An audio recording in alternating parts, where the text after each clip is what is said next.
Ang programang ito ay hatid sa inyo ng Oishi at GSIS. Magandang Saturday morning mga suking kapamilya. Magkakasama-sama na naman po tayo ng kalahating oras at sabay-sabay tayong mag-aral pagdating sa pagninegosyo. Paano nga ba gumawa ng sabon na pwedeng pagkakitaan? Sa mga misis na gustong pasukin itong mga beauty products, so pwede sila maging distributor, pwede sila maging wholesaler at saka retailer, bebenta nila sa mas mataas na presyo. So kikita sila ng mga 50 to 100%. Pansit Canton na gawa sa kalabasa, malinaw daw ang kita dito.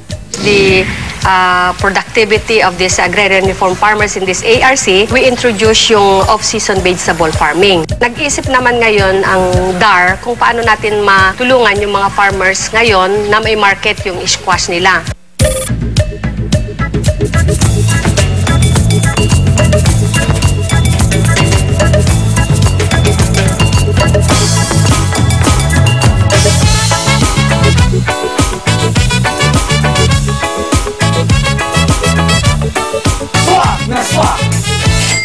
Kung kayo ay may talento, hindi nyo dapat ito itago. Gaya na lamang ng may-ari ng Creative Voices. Mula sa kanyang talento at magandang boses, naisipan niyang magtayo ng ganitong negosyo.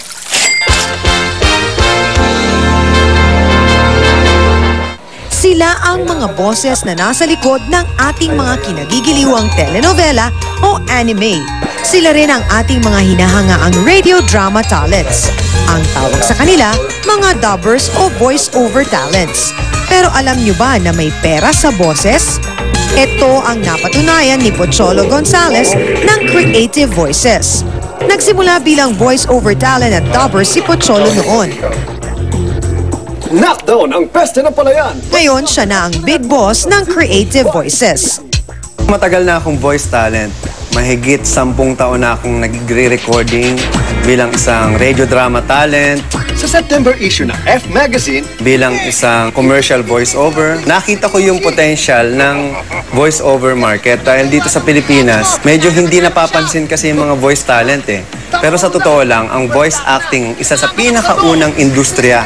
Wala pa yan TV, may voice-over na. Matapos ang mahigit 10 taong karanasan sa industriya, naisipan niyang magtayo ng sarili niyang negosyo. Isang recording studio para sa mga voice-over talents at dubber na kagaya niya. Ang mahirap kasi sa aming mga voice talent, umaasa lang kami. We just wait and we don't create. Now, sabi ko, bakit hindi ako mag-create and mag-create ng demand, mag-create ng project para sa mga kapwa ko voice artists. Basta't pagdating sa usapang pagboboses, lahat pwedeng gawin ng Creative Voices. Mula sa pag-voice over ng mga commercial, sa mga radio drama, pagdadub ng mga anime o cartoons at telenovela.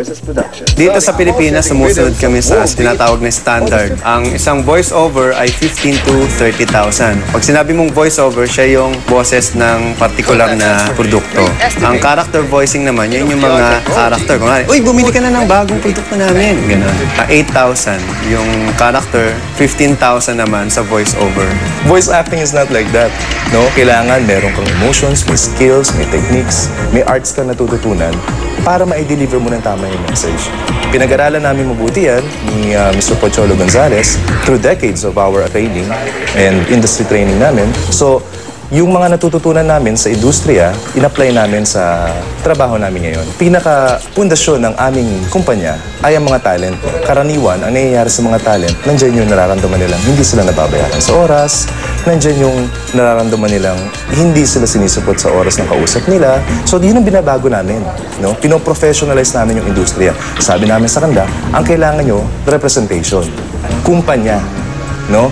Na magbibigay ng proper billing, magbibigay ng proper contracts and documents. So doon ako papasok bilang marketing manager nito. Kaya't ang payo niya sa mga voice talents, kailangang mahalin at pagyamanin ang inyong mga talento. The smell went away. For them, it was a red letter day. And that is the story of John and Sue. The productivity of these agrarian reform farmers in this ARC, we introduce yung off-season vegetable farming. Nag-isip naman ngayon ang DAR kung paano natin matulungan yung mga farmers ngayon na may market yung squash nila.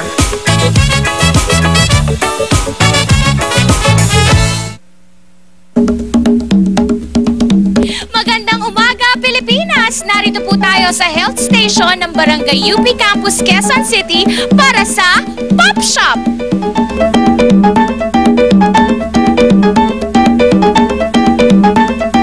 Sa hirap ng buhay ngayon, dapat tulungan. Kaya naman kami narito para kayo ay gabayan tungo sa tamang pagpaplano ng inyong pamilya. Tayo na! Dati ay madaling makakuha ng libreng contraceptives